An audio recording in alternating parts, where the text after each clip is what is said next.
Bom dia, meus irmãos. Quero convidá-los que abramos a palavra do Senhor, como tem sido nossa prática durante os domingos matinais, já há alguns meses, terceiro mês, no Evangelho de João. E agora a palavra de Deus se abre para nós, no capítulo de número 15. Nós vamos ler dos versos 1 até o 11. Evangelho de João, capítulo 15, dos versículo 1 até versículo 11. Nós também queremos informar, meus irmãos, que na semana passada nós tivemos uma reunião do nosso sínodo e foi feita uma redistribuição das igrejas e do presbitério. Então, nós fomos para outro presbitério. E essa decisão, ela precisa ser confirmada no Supremo Concílio, na executiva, que será no próximo mês. Por enquanto, nós pedimos à igreja que ore e vamos confiar que o Senhor vai nos levar para o melhor lugar e todas essas coisas não vão, de nenhuma maneira, nos distrair daquilo que Deus nos chamou para fazer. Tá bom? Nós servimos o nosso Deus e Deus tem nos chamado para uma obra maravilhosa. Então, não é momento de distração, é momento de oração. Quero aproveitar, convocar, na autoridade e no poder do nome de Jesus Cristo Senhor, a igreja para orar quarta-feira juntos. Nós temos projetos de plantação, nós temos treinamentos de líderes, nós temos aquelas coisas que Deus tem colocado no nosso coração para a expansão da igreja. Estamos, nesse momento, conselho, pensando na nossa estrutura física, são tantas coisas. E esses momentos exigem muita humildade, muita dependência de Deus, muito discernimento espiritual. Então, queremos ver os irmãos que podem estar aqui juntos em oração na quarta-feira. Queridos, palavra do Senhor em João capítulo 15. Esse texto maravilhoso, texto da palavra de Deus. Vamos colocar de pé, irmãos? Acompanhe comigo a leitura do texto. Aqui é mais uma das auto-revelações do nosso Senhor Jesus, quando Ele diz, eu sou. Ele pode dizer isso. E aqui Ele está dando mais uma ilustração que mostra o nosso relacionamento com Ele, que deve ser nutrido diariamente, e que esse relacionamento ele depende absolutamente da graça do nosso Senhor Jesus Cristo. Assim diz a palavra do Senhor: eu sou a videira verdadeira, o meu Pai é o agricultor, todo ramo que estando em mim não der fruto, Ele o corta, e todo que dá fruto, limpa, para que produza mais fruto ainda. Vós já estáis limpos pela palavra que vos tenho falado. Permanecei em mim, e eu permanecerei em vós. Como não pode o ramo produzir fruto de si mesmo, se não permanecer na videira, assim nem vós o podeis dar, se não permanecerdes em mim. Eu sou a videira, vós os ramos. Quem permanece em mim, e eu nele, esse dá muito fruto, porque sem mim nada podeis fazer. Se alguém não permanecer em mim, será lançado fora, à semelhança do ramo, e secará, e o apanham, lançam no fogo e o queimam. Se permanecerdes em mim, e as minhas palavras permanecerem em vós, pedireis o que quiserdes, e vos será feito. Nisto é glorificado meu Pai, em que deis muito fruto, e assim vos tornareis meus discípulos. Como o Pai me amou, também eu vos amei. Permanecei no meu amor. Se guardardes os meus mandamentos, permanecereis no meu amor, assim como também eu tenho guardado os mandamentos de meu Pai, e no seu amor permaneço. Tenho-vos dito estas coisas, para que o meu gozo esteja em vós, e o vosso gozo seja completo. Deus bendito, obrigado pela tua palavra, fonte de edificação, mas também de exortação. Como é bom saber que o Senhor está cuidando de nós. em todos os momentos da nossa vida. Nutre o teu povo com a tua bendita palavra. Nesta manhã, Senhor. Humildemente nós oramos em nome de Jesus. Amém e amém. Pode sentar-se, irmãos. Uns dias atrás eu fui convidado para falar aqui no trabalho da SAF. E aí me deram de presente uma plantinha bonita. Acho que é uma orquídea, a Suetânia me deu de presente. Eu olhei para aquela planta e falei assim, meu Deus, o que eu tenho que fazer para que essa planta bonita não morra? Eu preciso cuidar dela. Aí, você já viu falar que a gente tem que conversar com as plantas? Mas eu não sei muito como fazer isso, né? Então, lá no gabinete, aquela planta bonita, algumas pessoas entraram lá. Nossa, pastor, que bonito. Pois é. Aí eu sentei lá, tentei bater um papo com ela, mas não rendeu muito, não. Eu falei, olha só, vamos tentar fazer isso funcionar, tá? Vou tentar cuidar de você, para que você continue viva. Eu lembro que o Daniel, meu filho, ele queria muito ter um mascote, um cachorrinho, um gatinho. E a gente morava em apartamento, né? E aí estava difícil esse negócio. Aí eu tive uma ideia, vou dar um mascote para esse menino. Comprei uma planta carnívora para ele. Ele fez um vídeo, gente, deu tanta dó daquele menino. Gente, olha o meu mascote, eu tenho uma planta carnívora. E ele com alegria, felicidade, eu vou cuidar dela, não sei o quê. Eu acho que deve ter durado uns 10 dias. E ele tentou. Nós tentamos. Mas o texto que nós lemos fala de uma ilustração que Jesus dá para mostrar o nosso relacionamento com Ele. Um relacionamento de comunhão. Um relacionamento que desfruta de uma dependência constante, plena, diária, das bênçãos do Redentor. Jesus diz assim, eu sou a videira verdadeira. Meu pai é o agricultor. Então a gente pensa, a videira, o pai que é o agricultor, e nós somos os ramos, e esses ramos que estão conectados na videira, que recebe seiva, recebe vigor, recebe força, recebe vida, são os ramos que frutificam. Nenhum ramo que não esteja conectado na videira permanece. Jesus está dizendo de maneira inequívoca a importância de permanecermos nele e de dependermos dele, desde as coisas mais pequenas até as mais complexas da vida. João 15, de 1 a 11, nos ensina que a vida frutífera exige 3 realidades. Muito simples. União com Cristo, submissão ao cuidado do Pai e permanência no amor obediente. Por isso nós vamos meditar sobre permanecer em mim. Porque é isso que Jesus diz. Permaneçam em mim. E o primeiro ensino que nós vamos tirar desse texto é que sem Cristo não há fruto. Nós não conseguimos frutificar sem Cristo. E que o Pai, Ele poda. Ele tem uma tesoura.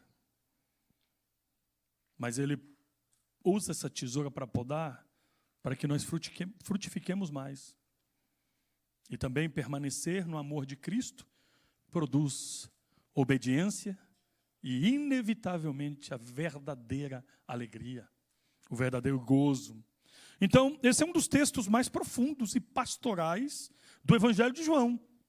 Aqui Jesus nos oferece, Ele não nos está oferecendo técnicas para vencer, nem fórmulas para crescer, nem atalhos para parecer espirituais. Ele nos conduz ao centro da verdadeira vida cristã. Simples, clara, permanecer nele. Eu sou a videira verdadeira. Meu pai é o agricultor, diz o Senhor. E logo em seguida vem a afirmação que derruba toda a autossuficiência humana. Irmãos, preste atenção. Sem mim, nada podeis fazer. Você já entendeu isso? Na vida? Sem Ele não podemos fazer nada. Quantos planos nós fazemos? Quantos projetos fazemos? E muitas vezes nós não oramos, não lemos a palavra, não consultamos o Senhor, não perguntamos se isso é para a glória do Senhor. E de repente chegamos lá na frente, a casa cai. E aí a gente ainda tem coragem de dizer, Deus, por que o Senhor fez isso? Eu não fiz nada. Você está construindo o seu reino. Sem pedir a minha direção, a minha orientação. Aí quando dá errado, a culpa é de Deus. Então quando a gente vai planejar, quando nós estamos sonhando, quando nós estamos construindo, nós devemos fazê-lo para a glória de Deus. Senhor, o Senhor quer que façamos isso? Senhor, nós pensamos que isso vai te glorificar. Mas abre as portas, se isso vem do Senhor. Porque aí está o princípio de Gamaliel. A obra do Senhor é imparável. O que vem de Deus ninguém pode deter. Nos dias de hoje, muita gente quer fruto sem raiz, poder sem comunhão, ministério sem intimidade, atividade sem permanência. Mas Jesus deixa claro que o ramo não vive de si mesmo. Um ramo não pode declarar independência e autossuficiência. Esse ramo vai secar, vai morrer, é estéril, não produzirá fruto. O ramo só vive porque recebe a seiva da videira. O ramo não sustenta a videira sustenta o ramo. Esta é a mensagem do texto. A vida cristã é uma dependência contínua do nosso Senhor Jesus Cristo. Então, nós vamos meditar sobre permanecer em mim. São essas palavras de Jesus. E a pergunta que nós fazemos, por que nós devemos permanecer no Senhor Jesus? A primeira resposta que o texto nos dá, porque sem Cristo não há fruto. E isso está do versículo 1 até o versículo 5. E termina dizendo, eu sou a videira, no versículo 5. Eu sou a videira, vós os ramos, quem permanece em mim e eu nele, esse dá muito fruto, porque sem mim nada podeis fazer. Esse dá muito fruto. Nós vemos no texto aqui, irmãos, primeiramente, todo ramo que estando em mim não der fruto, ele o corta. Aqui tem algumas interpretações para este texto. Tudo vai depender da sua posição em relação às Escrituras. E também a sua posição soteriológica, o que você pensa a respeito da salvação. Nós sustentamos a perseverança dos santos, que nenhum cristão, uma vez salvo, pode perder a salvação. Então, quando você olha para esse texto que diz assim, todo ramo que estando em mim não der fruto, ele o corta, quer dizer, o Senhor está cortando, não serve para nada. Não é necessariamente isso que o texto está dizendo quando nós olhamos em uma leitura superficial. Essa palavra corta é a mesma palavra usada em toda a Bíblia para levantar. Sabe aquela plantinha que está lá, pegando lá no chão, suja, e você dá uma levantada, dá uma limpada, dá uma podada? Não quer dizer que você está tirando ela, você está trabalhando nela para que ela produza mais frutos. Essa é uma interpretação. A outra interpretação é aquela que diz respeito a pessoas que estão dentro da igreja, que recebem da bênção da comunhão dos santos, que participam dos meios de graça, mas são aqueles que João diz, estão entre nós, mas não são dos nossos. Pode ser? Pode. Desfrutam das bênçãos da igreja, de Cristo, da comunhão dos santos, mas nunca foram regenerados.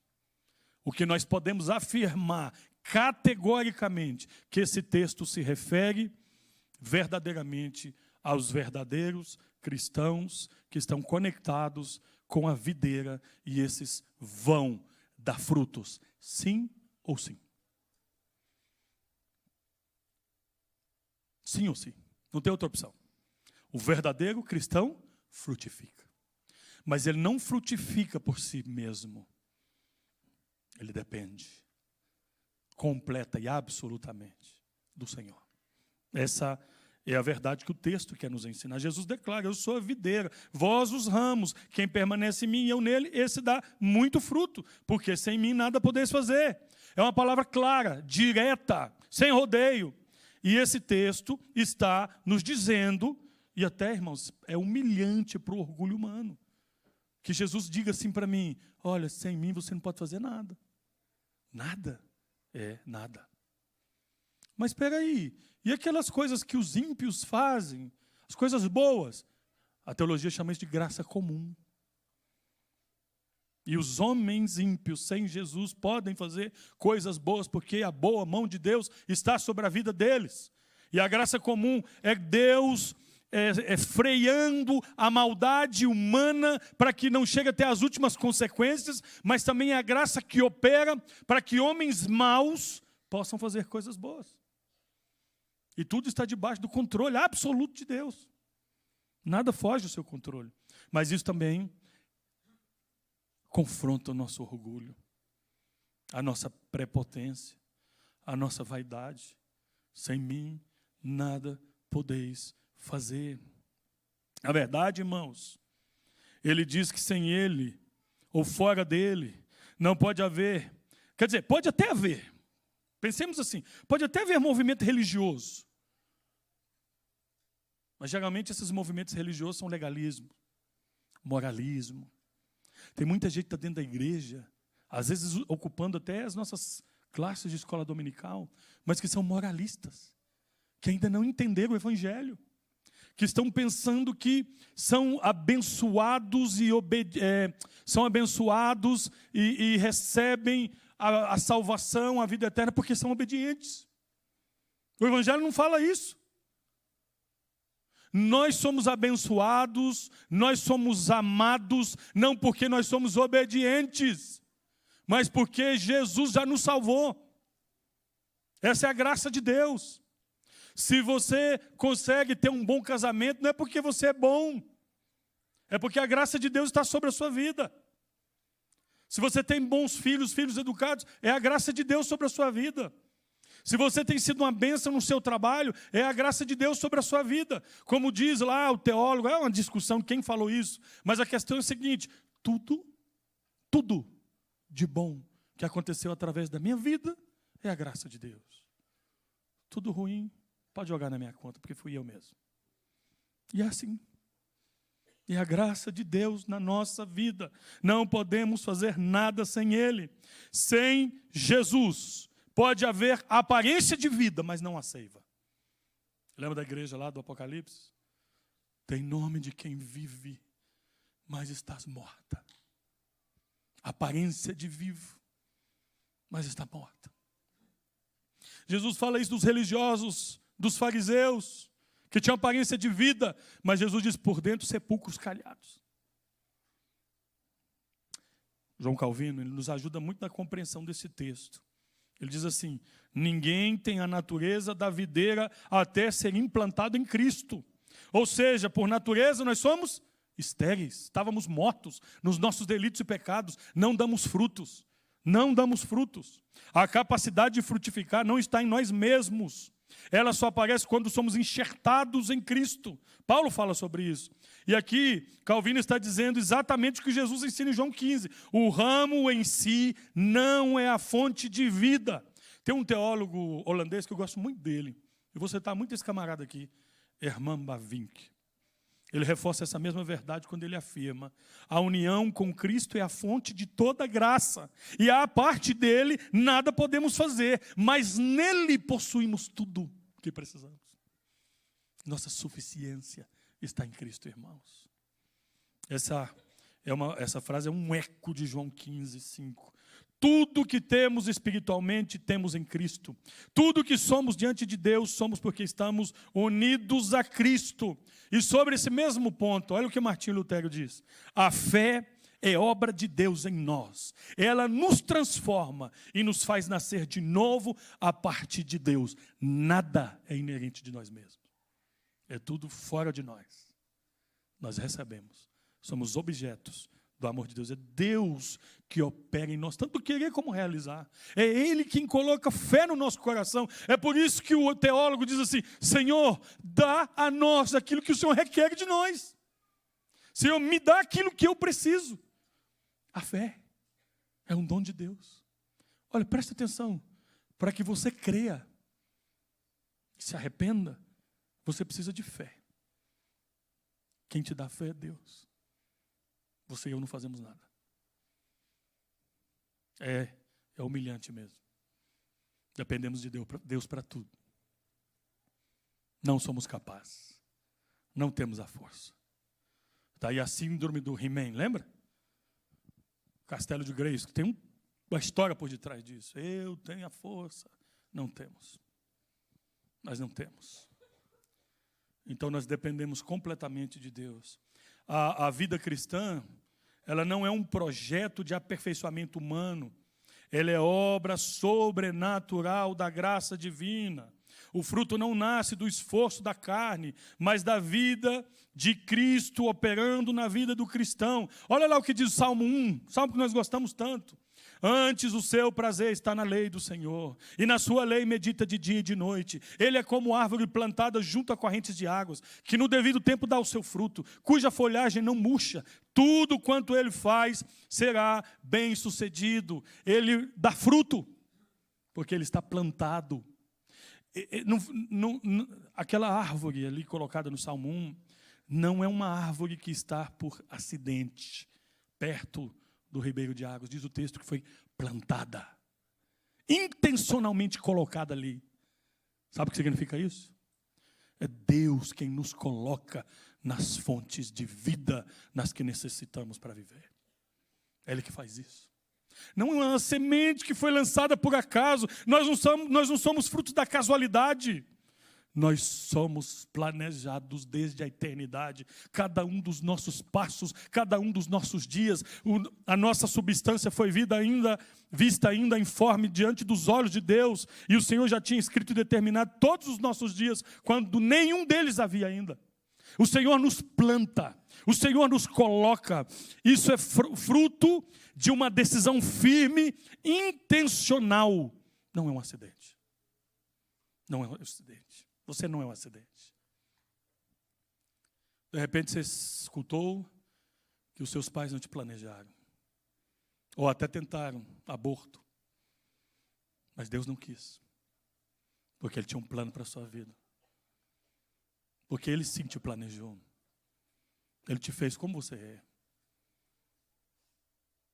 Para dar glórias ao Cordeiro. Então o homem do Salmo 1, ele frutifica, a mulher do Salmo 1 frutifica, porque está plantada junto às águas. A árvore não cria corrente, ela depende dela. Assim também o crente só frutifica porque está ligado em Cristo. Pensa em um celular moderno, qual é?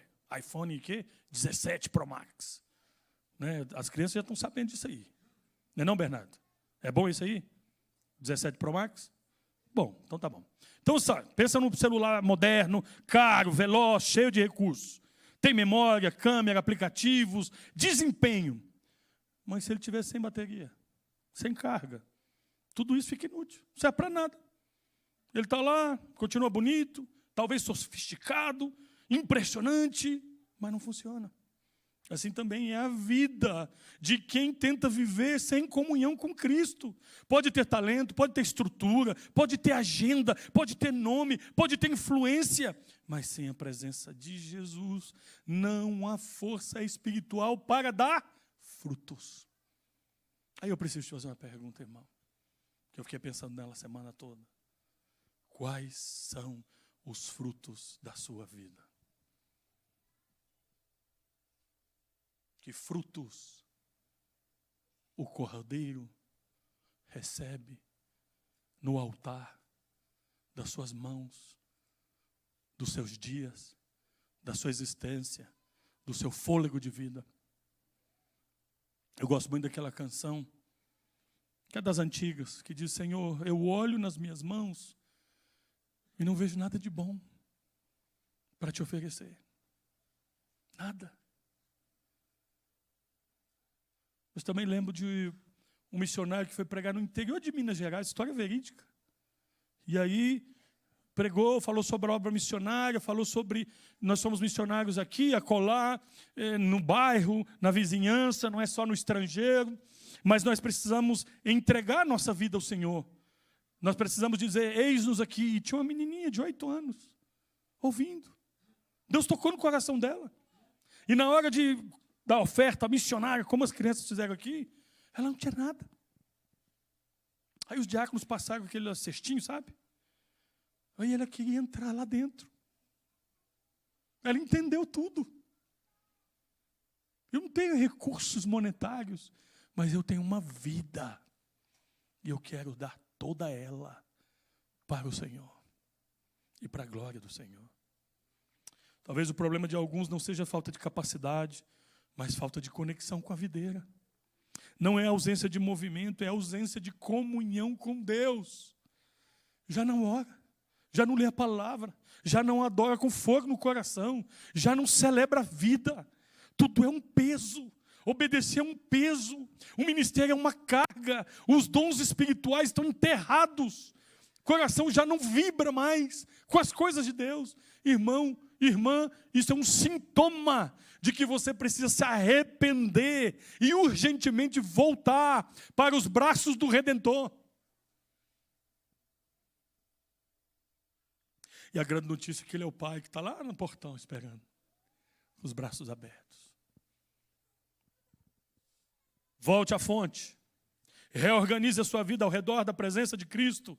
Faça da palavra de Deus o seu alimento diário. Traga a sua alma de volta à videira, porque o ramo só vive enquanto permanece ligado. Sem Cristo, o ramo até conserva forma por um tempo. Mas só em Cristo ele tem verdadeiramente vida.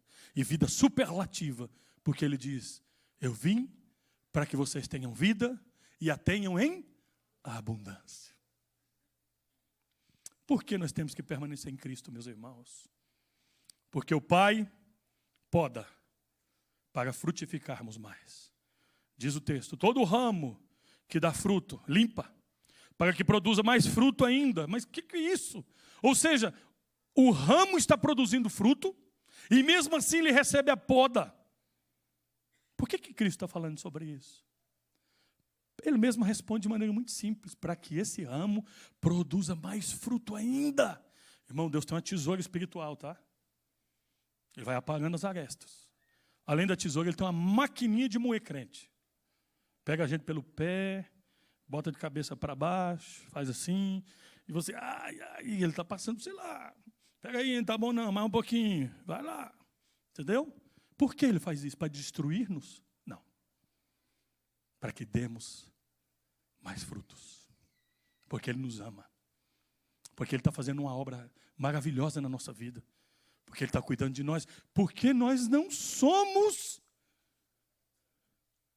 Como é que fala? Bastardos. Nós somos filhos. Nós somos corrigidos. E às vezes essa tesoura de Deus dói. Mas é para o nosso bem.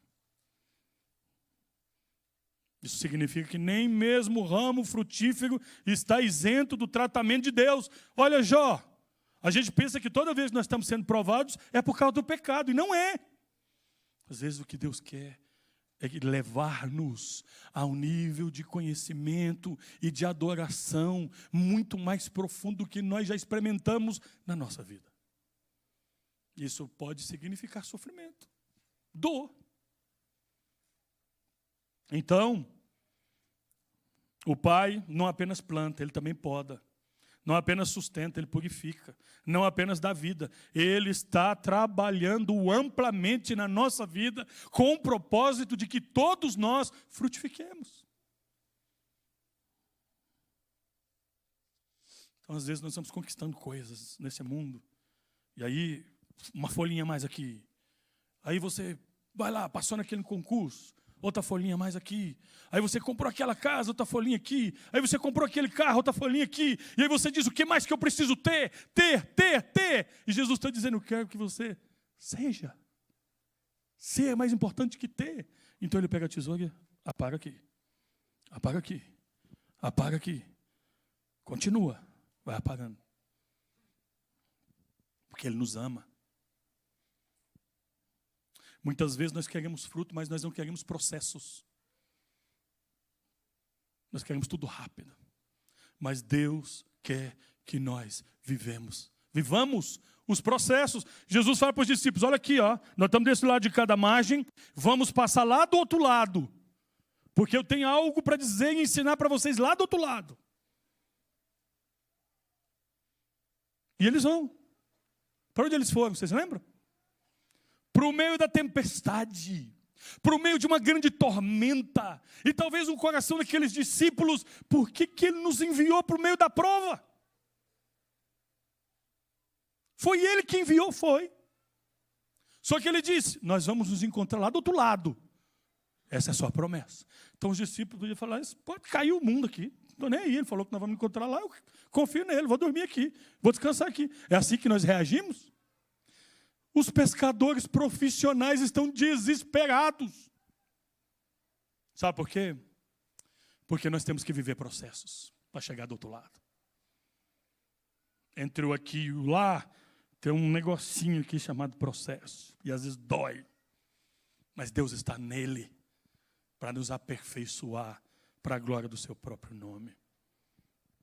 Então nós permanecemos nele porque ele está nos podando para que nós possamos dar mais frutos. A fé viva produz fruto. E justamente porque Deus quer frutos em nós, Ele não nos deixa entregues à nossa própria desordem. O Pai trabalha no ramo para que a vida seja recebida de Cristo, apareça em obras, caráter, santidade e perseverança. Ontem eu tive que pastorear uma ovelhinha, primogênito. Estava aqui na atividade da UCP, não respeitou uma pessoa. Irmãozinho, vem aqui, senta aqui. Quem é você? O que você está pensando que você está fazendo da sua vida, meu irmão? 9 anos. E aí? Cadê a sua maturidade espiritual? O pai, a mãe, são instrumentos de Deus para ir podando, para ir corrigindo. Porque a depravação total está dentro do nosso coração.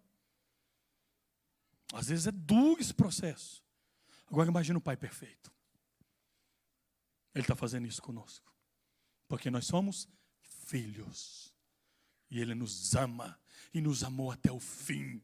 E o amor dele é imparável, é eterno, é sacrificial.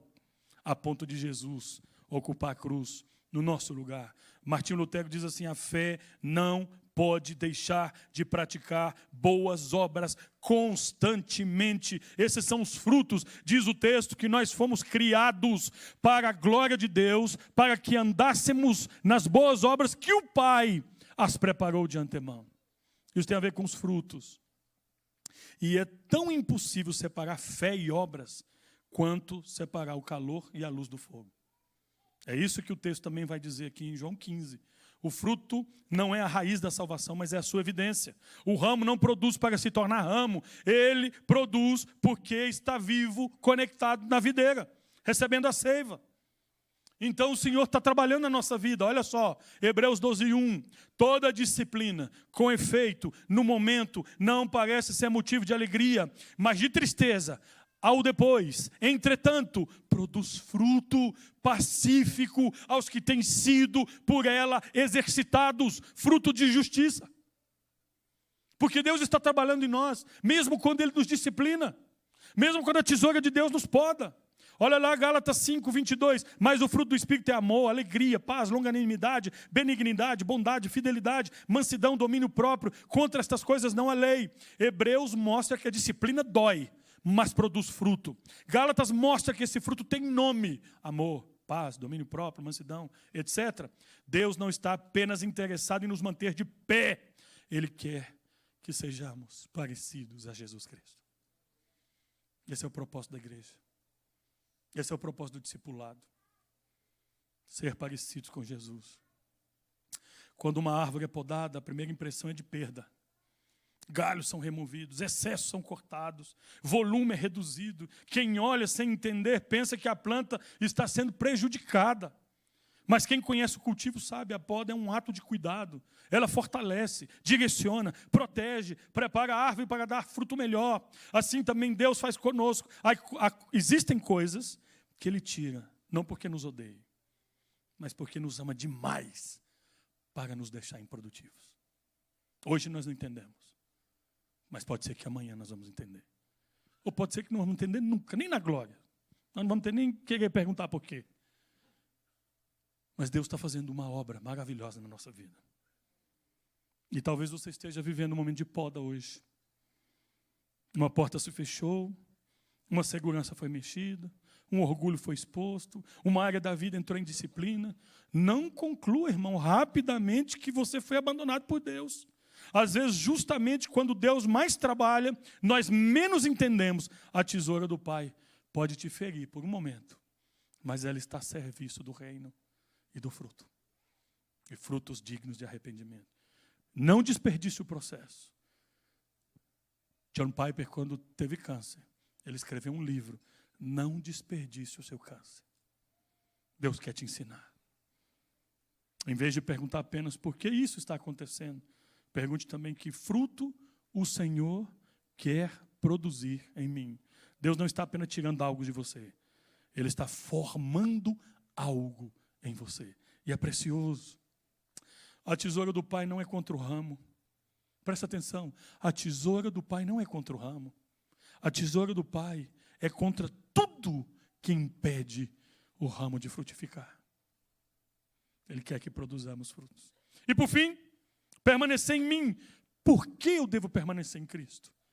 Porque permanecer no amor de Cristo produz obediência e alegria.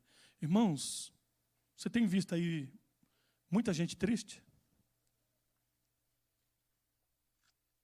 Nós vamos plantar a igreja, Deus quiser, em Águas Claras.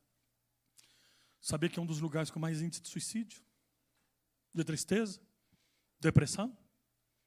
Então nós precisamos ser uma igreja ali que proclame a vida e a vida eterna. Nós temos que ser um farol da esperança. Nós temos que ser promotores do evangelho da vida. E não é só os que estão lá, não, toda a igreja aqui, orando, contribuindo, participando, com os dons e talentos. Isso aqui não é uma obra do conselho da igreja, ou uma obra de algumas pessoas, isso é uma obra que Deus nos está chamando para fazer. E não é só lá, não. É em todos aqueles lugares que o Senhor está nos chamando para ir, como igreja. Ele está nos chamando. Agora, nós permanecemos em Cristo, porque permanecer no amor de Cristo produz a verdadeira obediência e a verdadeira alegria. Alegria que o mundo não pode nos dar. Então eu quero falar com você hoje aqui. Olha, no versículo 9 a 11, vamos ler. Como o Pai me amou, também eu vos amei, permanecei no meu amor. Se guardardes os meus mandamentos, permanecereis no meu amor, assim como também eu tenho guardado os mandamentos de meu Pai, ele é o nosso modelo, e no seu amor permaneço. Tenho-vos dito essas coisas para que o meu gozo esteja em vós e o vosso gozo seja completo. Então o Senhor está dizendo o seguinte, que se nós guardarmos os seus mandamentos, nós vamos permanecer no seu amor. Tenho-vos dito estas coisas para que o meu gozo esteja em vós e o vosso gozo seja completo, diz o texto. Aqui Jesus nos mostra que permanecer nele não é apenas uma experiência interior, é uma vida de amor obediente. Jesus disse, os meus discípulos são aqueles que me amam. E os que me amam são aqueles que guardam os meus mandamentos. Os verdadeiros discípulos são os que guardam os mandamentos do Senhor. Que obedecem, mas não obedecem porque estão esperando receber alguma coisa em troca. O evangelho aqui, ele precisa ser corrigido na nossa mente e no nosso coração. Nós obedecemos porque nós já fomos amados. Porque nós já fomos justificados. Porque nós já fomos regenerados. Porque nós já fomos redimidos. Então a obediência é uma expressão de um amor voluntário, de que quem tem toda uma vida para entregar para Deus, por tudo que nós já recebemos dele, por gratidão, celebração. Então, meu irmão, essa parte do texto aqui é essencial, porque corrige dois erros comuns. O primeiro é pensar que o amor sem obediência basta, e não basta. E o segundo é pensar que obediência sem amor basta, também não. Jesus une as duas coisas. Quem permanece no amor de Cristo, guarda a sua palavra. Obedece os seus mandamentos. Quem guarda a sua palavra, experimenta a verdadeira alegria. Às vezes nós queremos ser alegres. Mas como nós vamos encontrar a verdadeira alegria? No gozo da obediência. Davi disse, eu amo a tua lei. Eu amo a tua lei. Me agrada fazer a tua vontade. Me agrada a lei moral. Me agrada obedecer ao Senhor. É minha alegria, meu gozo. Então, aqui Calvino também diz, Cristo não reconcilia os crentes com o Pai para que vivam entregues à impiedade, mas para que, governados pelo seu Espírito, permaneçam sob a autoridade do Pai. Salvação e santificação andam juntos. Graça que salva é a mesma graça que governa. Cristo não nos une a si para mantermos uma religião superficial. Ele nos une a si para formar santidade verdadeira no nosso caráter. O amor de Cristo é rejeitado por aqueles que não provam por verdadeira obediência. Mas os seus discípulos obedecem porque foram amados e porque também amam o Senhor. Essa é uma palavra forte, mas é necessária. Jesus não está falando aqui de perfeccionismo, e sim de sinceridade espiritual. Permanecer em Cristo produz uma vida que deseja obedecer o Senhor. A obediência que os crentes prestam a Cristo não é a causa de Ele continuar a amá-los, mas antes é o efeito do seu amor. Nós obedecemos porque nós fomos amados. E aí está o equilíbrio no Evangelho. E olha as palavras de John Owen. Olha só o que ele diz. É um teólogo inglês de muitos anos atrás, séculos atrás. Ele diz assim: vou para aquele a quem a minha alma amou, ou melhor, que me amou com amor eterno, e esse é todo o fundamento da minha consolação. Eu sei para onde eu vou. E aqui provavelmente ele está usando as palavras de Jeremias: o Senhor me atraiu, o Senhor me seduziu, o Senhor foi mais forte do que eu fui seduzido pelas cordas da misericórdia, o Senhor me trouxe aos teus pés, e eu não posso me ausentar do seu amor, porque não tem para onde ir. Não existe um amor como o do Senhor. Não existe vida. Para onde nós vamos, Senhor? Nós vamos para onde o Senhor estiver, porque só o Senhor tem palavra de vida. Ora, sabemos que o temos conhecido por isto, se guardarmos os seus mandamentos. Está em 1 João capítulo 2. Aquele que diz, eu o conheço e não guardo os seus mandamentos, é mentiroso e nele não está a verdade. Aquele, entretanto, que guarda a sua palavra, nele verdadeiramente tem sido aperfeiçoado o amor de Deus. Nisto sabemos que estamos nele. Aquele que diz que permanece nele, esse também deve andar assim como ele andou. O exemplo de Cristo. Filipenses capítulo 1, versículo 6, conhecemos: estou plenamente certo que aquele que começou a boa obra em vós há de completá-la até o dia de Cristo Jesus. 1 João mostra que permanência verdadeira se expressa em obediência. Acabamos de ler. Filipenses nos mostra que essa obra é sustentada pelo próprio Deus até o fim. Ele começou a boa obra na nossa vida no dia da nossa conversão. E Ele vai aperfeiçoar essa obra durante toda a nossa vida. Irmãos, que consolo. Todavia, nós estamos em obras. Ele está nos fortalecendo. A tesoura ainda vai entrar, porque Ele nos ama. Mas um dia nós estaremos com Ele perfeitamente. Agora eu penso você numa criança pequena, andando com o pai e a mãe num lugar muito movimentado, aeroporto, um shopping, cheio de gente, insegura, com medo de se perder. Ela está obedecendo às regras de maneira tensa, insegura, olhando para todos os lados, com medo de se perder dos seus pais. Mas quando ela segura firmemente a mão do pai e confia no amor dele, ela continua obedecendo, continua andando no caminho certo, mas agora com paz, com segurança. A obediência não desapareceu. Ela apenas deixou de ser um peso, porque está sustentada por uma relação de amor. E o nosso Pai é que pega na nossa mão. E Ele quem nos conduz pelo caminho. Assim é a vida cristã.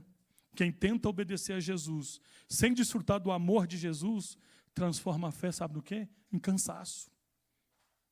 Mas quem permanece no amor de Cristo, descobre que a obediência continua séria, continua necessária, mas deixa de ser um fardo frio, e se torna uma resposta confiante aos cuidados do Salvador. Examine a sua vida hoje. Sua obediência é apenas costume ou expressão de amor? Sua devoção é apenas disciplina externa ou comunhão real? Sua alegria em Cristo ainda existe? Ou você está apenas mantendo uma rotina espiritual? Jesus não chamou seus discípulos para uma religião pesada. Não. Mas para uma permanência que desemboca em alegria completa e plena de quem se satisfaz em Cristo e desfruta da comunhão com Ele, e goza do gozo do Evangelho, e que desfruta do próprio Cristo. Quem permanece no amor, a verdadeira santidade floresce na terra da graça. E no amor de Cristo, nós permanecemos no amor de Cristo. Não só porque nós merecemos, mas nós permanecemos porque nós já fomos alcançados. Nós amamos porque Ele nos amou primeiro. João 15 nos mostrou 3 verdades. Sem Cristo não há fruto. O Pai poda para que frutifiquemos mais. E por fim permanecemos no amor de Cristo, porque isso produz obediência verdadeira e alegria plena. A vida cristã não é uma construção humana. É comunhão, é tratamento, é perseverança até o fim. Se você hoje estiver fraco, seco, volte para a videira, que é Cristo. Se você está sendo podado, confie no agricultor. Se você perdeu a alegria, volte ao amor de Cristo urgentemente. Não tente sustentar com a força do seu braço aquilo que só a graça de Deus pode manter vivo. Não tente produzir na carne o que só o Espírito pode gerar. Permaneça em Cristo, porque o ramo ligado vive, o ramo podado amadurece, e o ramo que permanece experimenta alegria completa. Quero convidar vocês a se colocar de pé. Quero convidar a nossa equipe aqui, de louvor. Em resposta a essa palavra, nós vamos cantar uma canção, fazendo dela a nossa oração, e logo depois nós vamos orar e receber a bênção do Senhor. Vamos cantar O Meu Querer.